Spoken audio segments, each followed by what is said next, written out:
अस्सलामुअलैकुम नाज़रीन और सामाइन, मैं हूं फैज़ान अली और आप देख रहे हैं प्रोग्राम हिसाब। आज हिसाब प्रोग्राम की टीम ज़िला कसूर की तहसील चूनिया के नवाही इलाका इलाहाबाद के साथ ही गांव है भगियाना, वहां पे पहुंची है और यहां पे एक कत्ल हुआ है बहुत बेदर्दी के साथ। कत्ल करने वाला कौन है और कत्ल क्यों किया गया, ये सारी तफसीलात इस बहन से जानते हैं। जिन लोगों ने देखा कत्ल कैसे हुआ और कत्ल क्यों हुआ, ये सारी तफसीलात इनसे जानते हैं कि कत्ल करने वाला कौन था और कत्ल की वजूहात क्या बनी कि बात सीधी कत्ल पे जा पहुंची है। अस्सलाम वालेकुम। वालेकुम सलाम। बहना क्या हाल है? अल्हम्दुलिल्लाह ठीक है। सबसे पहले तो बड़ा ही अफसोस है कि एक बुजुर्ग को बड़ी बेदर्दी के साथ कत्ल कर दिया गया है। वो क्या लगते हैं जिनको कत्ल किया गया? आपके मेरे शौहर है। आपके शौहर है? हाँ जी। कत्ल करने की वजूहात क्या बनी? बस कोई वजह नहीं थी, एक नहायत ही शरीफ इंसान को बिला वजह बेदर्दी के साथ कोई वजह नहीं थी, बेवजह कत्ल कर दिया गया। कत्ल करने वाले मेरे साहब का शौहर थे। अच्छा। 5 साल मैं उनके साथ उनके निकाह में रही हूँ। 5 साल तक उन्होंने मेरे ऊपर हर तरह का तशद्दुद किया, मार पीट सभी तरह से, यानी जहनी तौर पर टार्चर करना, मैंने सब बर्दाश्त किया। मैंने बड़ी कोशिश की मैं अपना घर बसाए रखूं, अपने माँ बाप के लिए दोबारा बोझ ना बन जाऊं उनके सर पर। बहुत कोशिश की लेकिन इन जुल्म की इंतहा हो चुकी थी। मेरे वालिद साहब पर हमला करा दिया गया। उसी शख्स ने पाँच लोग मेरे वालिद साहब के ऊपर भेजे, तारों के साथ मेरे वालिद साहब की पिटाई की गई। कहाँ पे? नथोकी में। नथोकी गांव में? हाँ जी। वो इतना ही बासर है, इतना ही डॉन है वो? हमें नहीं मालूम वो किस किस्म का इंसान था। नशा फ़रोख्त करता था, डकैती वगैरह करता था, इन किस्म के ये जो मामला थे इनमें मुलव्वस था। अच्छा, तो बहना आपके साथ 5 साल उनकी शादी रही है, ठीक है? 5 साल आपको नहीं पता था ये इतना बड़ा क्रिमिनल आदमी है? नहीं, मुझे इनके बारे में किसी किस्म की कोई मालूमात नहीं थी। जिस वक्त हमारी शादी अरेंज हुई उस वक्त हमें बताया गया कि वो हॉस्पिटल में काम करता है, शरीफ इंसान है, 5 वक्त का नमाजी है। हमें ये मालूमात दी गई। मेरे वालिद साहब ने यही सोचा भी हमारी बच्ची खुश रहेगी, समझदार इंसान है, इसी वजह से बस यानी अरेंज मैरिज हो गई। लेकिन वो सिर्फ़ एक नकाब था, सिर्फ नकाब था, चेहरे पर दाढ़ी थी, 5 वक्त की नमाज थी, लेकिन दिल में जो है एक दरिंदा सिफ्त इंसान था जो नकाब के पीछे छुपा हुआ था। नाम क्या है उसका? मोहम्मद आकिद। मोहम्मद आकिद। आकिब के साथ 5 साल शादी रही, फिर डिवोर्स होगी? नहीं, उन्होंने डिवोर्स नहीं दी। उन्होंने मेरे ऊपर तशद्दुद किया, जहनी तौर पर टार्चर किया, मुझे धमकियां देता, मैं तुम्हारी अब्बू को, वालिद साहब को, तुम्हारे को कत्ल कर दूंगा, तुम्हारी वालदा को मैंने सब के सामने चपेटें मारनी हैं, तुम्हारी जो दूसरी बहनें हैं उनको भी मैं तलाक दिलवा कर उनके घर पर बिठवा दूंगा। इसकी वजूहात क्या थी, इसकी रीज़न क्या थी? कोई वजह नहीं थी, बस जहनी तौर पर ख़ुद भी पागल था और जहनी तौर पर मुझे भी इसी तरह का कर दिया कि जहनी दबाव तशद्दुद दे देकर मेरी जहनी तबीयत जो है ना बिल्कुल ख़राब कर दी उस शख्स ने। तो आपके शौहर की जब आपकी उससे डिवोर्स हो जाती है, मतलब आपका रिश्ता नहीं उसके साथ रहता, तो फिर आप यहाँ पे शादी कर लेती हैं। इनका क्या नाम है? मोहम्मद शरीफ। मोहम्मद शरीफ। शरीफ साहब, पता चलता है कि कुछ लोग भी बताते हैं और शरीफ साहब की एप्लीकेशन जाती है थाना के अंदर, को पुलिस की क्या उसके ऊपर कार्रवाई होती है? अभी इनके मर्डर से 3 दिन पहले इन्हें धमकियाँ आई हैं उसी नंबर से। ठीक है। उसने कॉल किए, धमकियाँ लगाई हैं, अभी 2-4 दिन देख लो, मैं तुम्हें और तुम्हारे बेटे को कत्ल कर दूंगा। ये आकिब ने बोला है? ये आकिद ने बोला है। आकिद नाम है? हाँ जी। अच्छा। तो धमकियाँ लगाई हैं इन्होंने। शरीफ इंसान थे, नहायत ही अखलाक के अच्छे थे। इन्होंने उनसे कहा है भी कोई भी मामला है आप बैठ कर हल करें, हम आपके साथ बैठते हैं, तावन करेंगे, जो भी आपका मामला है हम बैठ के हल करेंगे। इसे धमकियाँ लगाने की क्या वजह है, क्यों धमकियाँ दे रहे हैं? लेकिन कुछ नहीं बताया। बोलते हैं आपको पता लग जाएगा कौन हूँ, 2-4 दिन इंतज़ार करें, सब मालूम हो जाएगा कौन हूँ, इतना कहना होता है, फिर फ़ोन बंद कर देते हैं वो। तो इन्होंने दोबारा बैक कॉल किए उन्हें, और भी दूसरे नंबर से कॉल करते रहे हैं, लेकिन कॉल का कोई रिस्पांस नहीं मिला। तो फिर इन्होंने जाके जो है डेटा निकलवाया कॉल का। तब डेटा निकलवाया उस वक्त मालूम हुआ कि ये आकिद का नंबर है। तो उन्होंने जब ये मालूम हुआ तो उन्होंने थाने में गए, उन्होंने रिपोर्ट दर्ज करवाई है, दरख्वास्त दी है, मुझे धमकियाँ दी जा रही हैं, मुझे तहफ़्फ़ुज़ दिया जाए, मुझे सिक्योरिटी दी जाए, मुझे 4 दिन की मोहलत मिल रही है, 4 दिन जो है मुझे सिक्योरिटी दी जाए। लेकिन कोई सिक्योरिटी नहीं दी गई, कोई तहफ़्फ़ुज़ नहीं दिया गया, हत्ता कि नौबत यहाँ तक पहुँची कि उनका कत्ल कर दिया गया बेदर्दी के साथ। अच्छा बहना, उसने आपके शौहर शरीफ को मना किया था कि इसके साथ शादी, इसे छोड़ दो, क्या मामलात थे, क्यों धमकी दे रहा था? नहीं, इस तरह के कोई भी मामलात नहीं थे। उस शख्स ने मुझे डिवोर्स नहीं दी थी। हमने तंग आकर मेरे वालिद साहब पर तशद्दुद किया गया, उन पर गोलियां फायरिंग की गई। इस वजह से तंग आकर हमने अदालत का दरवाज़ा खटखटाया। अदालत के ज़रिए हमने जो है खुला ली उनसे। सारे मामलात तय हो चुके थे। 2 साल तक हमारा केस जारी रहा है। 2 साल तक उस शख्स की ना कोई कॉल, ना किसी भी किस्म का राब्ता नहीं था हमसे। जब खुला हमारी हो गई है तो उस वक्त मेरे वालिद साहब ने मेरा जो है आगे निकाह किया है। तो कोई मसला नहीं था, कोई वजह नहीं थी, बस पता नहीं क्या उस शख्स के जहन में क्या चीज़ लगी हुई थी। मुझे तकलीफ़ देना चाहता था, ये समझता था मैंने खुश नहीं रखा तो आगे भी खुश ना रहे। बस यही उसका मसला था जो आके उसने जो है इस शरीफ इंसान को कत्ल कर दिया। नाज़रीन, मैं यहाँ पे एक बात ऐड करता चलूँ। ज़िला कसूर का थाना है इलाहाबाद, वहाँ पे एप्लीकेशन देते हैं शरीफ नामी शहरी, मोहम्मद शरीफ उनका नाम होता है और शरीफ शहरी हैं, बताया भी जा रहा, लोगों की तरफ से भी बताया जा रहा है कि वो एप्लीकेशन मूव करते हैं कि मुझे जान से मार देने की धमकियाँ मिल रही हैं और मुझे जान से मार दिया जाएगा। लेकिन पुलिस जो है सिर्फ सोने की हद तक, जो पैसा देगा उसका काम होगा, अगर कोई पैसा देगा उसकी बात सुनी जाएगी। लेकिन ये कैसा इंसाफ है, ये कैसी पुलिस है कि जो एक शहरी अपनी एप्लीकेशन देता है थाने के अंदर कि मुझे, मेरी जान को ख़तरा है, मुझे मार दिया जाएगा, मैं बहुत जो है वो परेशानी में मुब्तला हूँ, लेकिन पुलिस कार्रवाई नहीं करती। फिर शहरी को मौत की नींद सुला दिया जाता है। जब फिर कोई कार्रवाई नहीं हुई, आप लोग दर बदर की ठोकरें खा के घर में बैठ गए, फिर आपके शौहर को कत्ल कर दिया गया। जी हाँ। पुलिस ने मुलजिम को अरेस्ट कर लिया? हाँ जी, सुनने में आया अरेस्ट कर लिया। सुनने में अरेस्ट कर लिया। पुलिस ने आपसे, आप लोगों के साथ रब्ता नहीं किया कि हमने पकड़ लिया? रब्ता किया है लेकिन हमें दिखाया नहीं गया, हमें सिर्फ फ़ोटो दिखाई गई है कि ये देखें हमने पकड़ लिया इसे। बाकी हमें मुकम्मल तौर पे आया नहीं दिखाया गया कि वाकई में पकड़ा गया है और ना किसी किस्म की। लेकिन अभी भी हमें ख़तरा है, वो पकड़ा नहीं गया, उसने ख़ुद गिरफ़्तारी दी है। तो हमें ये डर है भी, वो जो है ना वो मिला हुआ है, पुलिस उसके साथ है, यानी उसे सज़ा नहीं दिलाई जाएगी, उसे छोड़ दिया जाएगा। पुलिस ने जो है पैसे खा लिए हैं सभी तरह से। मेरे वालिद साहब 2 साल उन्होंने बड़ी कोशिश की हैं, उन पर हमला हुआ था, सब सबूत मौजूद थे, सब बाइक उनसे बरामद हुई है मेरे वालिद साहब के साथ जो उन्होंने डकैती की थी, सब मामलात यानी सारे सबूत मौजूद थे। उन्होंने डीएसपी, डीआईजी, डीपीओ यानी सब के पास वो गए हैं, सबसे मदद तलब की है, या मलक अहमद के पास, मलक राशिद के पास, सब। मलक अहमद जो पंजाब असम्बली स्पीकर है? जी हाँ।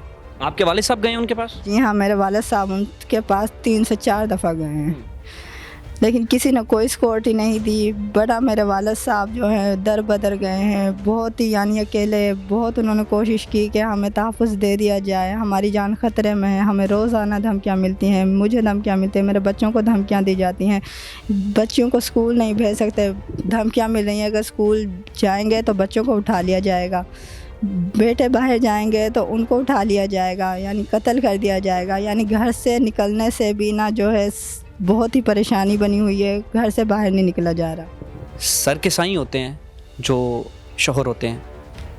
अब बच्चे कितने हैं आपके? 3 बेटी हैं। 3 बेटी हैं। अब बाप का प्यार, ईद आने वाली है, ईद आ जाएगी, बाप का प्यार कौन देगा बच्चियों को?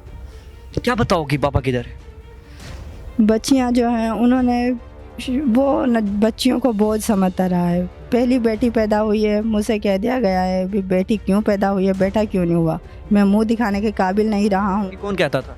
ये मेरे साहब का शौहर कहते थे। अभी बेटियां आपके पास रह रही हैं? हाँ, वो मेरे घर पे मेरे अम्मी अबू के पास हैं। तो मेरे वालिद साहब ने 2 साल डिवोर्स में लगे हैं, उस वक्त से बेटियां जो हैं मेरे वालिद साहब उनकी परवरिश कर रहे हैं, सारा ख़र्चा जो है वो उठा रहे हैं। अदालत ने हमें यानी जो है ख़र्चा बांध दिया गया है लेकिन कोई ख़र्चा दिलाया नहीं जा रहा। बच्चियां मेरे वालिद साहब ने पाली हुई हैं, हमसे भी इतना उन्होंने हमसे प्यार नहीं किया जितने प्यार से वो उन्हें पाल रहे हैं। शौहर से कितने बच्चे हैं?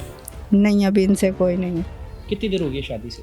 1.5 माह हुआ है। 1.5 माह। नाज़रीन, इस बहन की शादी को 1.5 मंथ हुआ है, लेकिन 1.5 मंथ अभी तो खुशी भी नहीं अच्छे से देखी गई और घर को मातम में तब्दील कर दिया गया। किनको कहेंगी शौहर? शौहर कहने वाले अल्फाज बहुत बड़े हैं। अब पहले एक जगह से डिवोर्स हुआ, लिया गया, उसके बाद फिर जो है मुबैना तौर पर इस बहन के शौहर को गोलियों से छलनी किया गया, मौत की नींद सुला दिया गया। अब पुलिस का दरवाज़ा तक खटखटाया, वहाँ से इंसाफ नहीं मिला, वहाँ से जवाब वसूल हुआ है और क्या हुआ, घर को मातम में तब्दील कर दिया गया। ये है हमारे ज़िला कसूर की पुलिस का हाल। एहसन रज़ा MP कंगनपुर से वो पोस्ट लगाते हैं कि मेरे हलके का बंदा मार दिया जाएगा, उसे इंसाफ फ्राहम कर दें, लेकिन पुलिस इंसाफ फ्राहम करने में बिल्कुल नाकाम थी कि एक बंदा कत्ल हो गया, उसके कत्ल का वेट कर रही है पुलिस के, फिर इनको भी कत्ल कर दें, ये बाहर निकले, इनको भी मौत की नींद सुला दें। उस भाई के भाई बाहर निकले, उस भाई के भाई बाहर जाएं ताकि उनको भी मौत की नींद सुला दिया जाए। ये है हमारी पुलिस का हाल। अब और कई ऐसी हवा की बेटियों के शौहर लुटने वाले हैं जिला कसूर से। ये हालात हैं जिला कसूर की पुलिस के, सवालिया निशान है जिला कसूर की पुलिस के लिए। क्या कहेंगे मरियम साहिबा? देख रही हो मरियम साहिबा से मेरी यही रिक्वेस्ट है, हमें इंसाफ दिलाया जाए। मेरे जो शोहर का कत्ल हुआ है बेगुनाह थे, बेदर्दाना तरीके से मार दिए गए हैं, उसी तरीके से जो है उस शख्स को लाकर उसी जगह पर इसी तरह गोलियों से छलनी कर दिया जाए। अगर ये नहीं होता तो उस वक्त तक जो है मरियम नवाज़, DSP, DIG, जो भी हैं DPO, DSP, ये सब जो है ना इनके कत्ल में जो है बराबर के शरीक हैं, मुजरिम हैं उनके कत्ल के। आपने एक मिसाल सुनी होगी, एक इंसान का कत्ल, पूरी इंसानियत का कत्ल। लेकिन अब देखें, अगर तो हवा की बेटियां यहाँ ही ऐसे ही रहेंगी या ऐसे ही कत्ल इनके शोहरों को किया जाएगा तो ये महफूज नहीं है। उधर बड़े बड़े दावे किए जा रहे हैं, CCD बन गई है। वो CCD क्या बनी है? लोगों की बच्चियों के शोहरों को छीनने वाली CCD क्या कर रही है? अगर वो पकड़ा नहीं गया था तो उसको कम से कम शूट कर देते ताकि इनको इंसाफ मिल सकता। लेकिन सिर्फ कागज़ों की कानूनी कार्रवाई की हद तक आप लोगों का कानून महफूज है। मरियम साहिबा, खुदा का वास्ता ये हाथ जोड़े हुए देख लें आप, इस बहन को इंसाफ दे दें। एक 1.5 माह कोई वक़्त नहीं है, 1.5 माह हुआ है शादी को और कत्ल किस तरह किया गया। वो पहले एप्लीकेशन थाने जाती है, आपको तो चाहिए पूरे का थाना मुअत्तल कर देती। आप तो इक़्तिदार में बैठी हैं, क्या हो रहा है ये? ज़िला कसूर में DPO बड़े दबंग हैं, सुनने कोई था, ये क्या हो रहा है? हमारे ज़िला कसूर, मैं हर प्रोग्राम में कहता हूँ, ज़िला कसूर में ना तो भाई महफूज हैं, ना बहनें महफूज हैं, ना माएँ महफूज हैं, कोई भी महफूज नहीं है। अगर कोई बात करने की कोशिश कर देता है उसे मौत की नींद सुला दिया जाता है। यही दास्तान सुन लें, एप्लीकेशन मूव हुई, फिर उसके बाद मौत की नींद सुला दिया गया। ऐसे ही ये जो जिसकी तस्वीर साथ चल रही है, इसको भी ऐसे ही CCD के हवाले करना चाहिए ताकि जो है कोई और बहन का घर ना उजड़े, किसी और बहन की कोख ना उजड़े। ये हमारे ज़िला कसूर का हाल है। और कोई लास्ट में पैगाम देना चाहती हूँ मेरी बहन? बस मेरी यही मरियम नवाज़ से अपील है, हमें इंसाफ दिलाया जाए, सिक्योरिटी दी जाए। इतना सब होने के बाद भी मुसलसल धमकियां दी जा रही हैं, अभी भी मज़ीद कत्ल का इंतज़ार किया जा रहा है। पुलिस जो इंतज़ार कर रही है कि जिन लोगों की दूसरी दफ़ा धमकियां आ रही हैं उन्हें भी कत्ल कर दिया जाए। सब वेट में बैठे हुए हैं, दोबारा दूसरे कत्ल का इंतज़ार किया जा रहा है, कोई सिक्योरिटी नहीं दी जा रही। मेरे सर से छत छीन ली गई है, मैं और मेरी बच्चियाँ जो हैं दर बदर की ठोकरें खाने के लिए छोड़ दिए गए हैं। यही अपील है कि हमें सिक्योरिटी दी जाए, तहफ़्फ़ुज़ दिया जाए, सेफ्टी दी जाए बच्चों के लिए। इतना यानी किया जाए कि मैं अपने बच्चों की जो है आगे बेहतरीन तरीके से परवरिश कर सकूं, उनके सर पे जो है यानी उन्हें बाप की कभी कभी महसूस ना होने दूं, उनकी अच्छी तरह से तरबियत करूं, उन्हें आगे लेकर चलूं, वो जो है इस मुल्क के लिए कुछ कर सकें, वो बता सकें दुनिया को कि बेटियां बोझ नहीं होती। आपने ये भी सुना होगा बेटियां रहमत होती हैं, लेकिन यहाँ पे तो जहमत बनने वाला सीन हुआ पड़ा है। माँ किसी और घर में, बेटियां किसी और घर में, और माँ का जो है सर का साईं भी छिन गया। अब ये किसके साथ अपनी लाइफ गुजारेंगी, क्या करेंगी, अपने बच्चों को क्या जवाब देंगी? और ये एक हमारा पाकिस्तान में एक सवालिया निशान हो सकता है। अगर आप दस्तक देंगे थाने में, आपको इंसाफ नहीं फराहम किया जाएगा। आप लोग इस वीडियो को ज़्यादा से ज़्यादा शेयर करें ताकि मरियम साहिबा देख के एक्शन ले सके और ये इनका केस जो है मुबैना तौर पर CCD को दे दिया जाए। और इस वीडियो को ज़्यादा से ज़्यादा शेयर करें ताकि ऐसी बहनों के घर उजड़ने से बच जाएं, ऐसी बहनों की जो है लावारिस होने से बच जाएं। और अभी हम बात करने की कोशिश करेंगे जहाँ पे जो मुतलका SHO हैं उनके साथ इलाहाबाद थाने में जाते हैं, वहाँ पे पूछते हैं कि आपके पास एप्लीकेशन आती है, आप इतने ही बड़े शाही अफसर हैं कि आप उस पर कार्रवाई नहीं करवाते, आपके पास सारा डाटा मिल जाता है आपको, फिर भी आप नहीं करवाते। या फिर जो है एहसन रज़ा साहब जो है वो पोस्ट करते हैं, उसके बाद भी कोई एक्शन नहीं होता। फिर क्या होता है कि हाथ में उस भाई की लाश होती है और फिर तदफीन कर दिया जाता है। फिर FIR काटने का कुछ फ़ायदा ही नहीं है, फिर वैसे ही छोड़ देते, इनको अपने हाल पे छोड़ देते, अल्लाह के हाल पे छोड़ देते। अल्लाह तो सबकी परवरिश करने वाला है ना। इस वीडियो को ज़्यादा से ज़्यादा शेयर करें ताकि मरियम साहिबा देख के इस पर एक्शन लें और ऐसी बहनें उजड़ने से बचाएं। नाज़रीन व सामाईन, प्रोग्राम आपने सारा सुन लिया। अब हम आए थे, हमने प्रोग्राम के दौरान भी बोला कि हम अब पुलिस स्टेशन का रुख करते हैं, वहाँ पे जो है हम दस्तक देंगे।